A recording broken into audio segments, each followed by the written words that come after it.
وأقام الصلاة وآتى الزكاة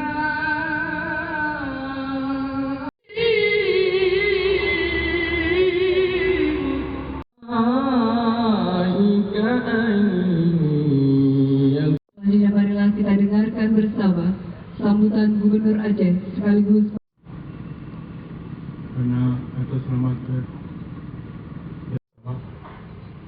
pembangunan ataupun pelebaran daripada Mesjid untuk pariwisata, juga mereka-mereka yang jadi jiran, mereka itu harus bersalat duduk di sini sebelum pergi ke tempat-tempat yang lain.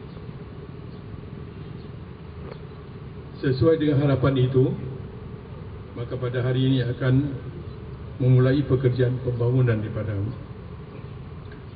landscape dan infrastruktur Mesjid Raya Baiturrahman.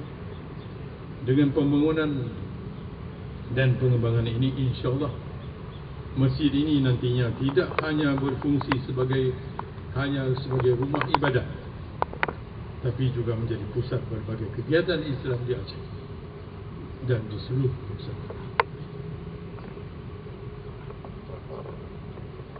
Karena rencana pembangunan daripada Mesjid Raya ini yang kita mulai di dalam pekarangan di depan masjid, kemudian dalam waktu yang singkat, jangka pendek,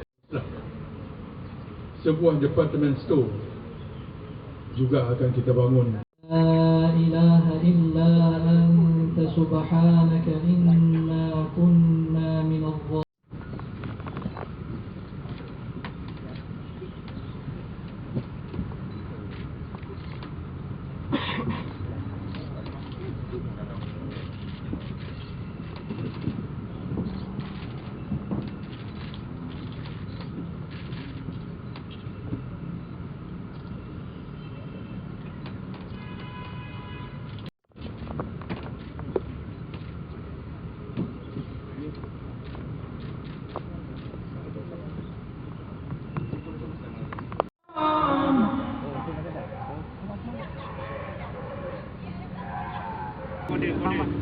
dhalimin.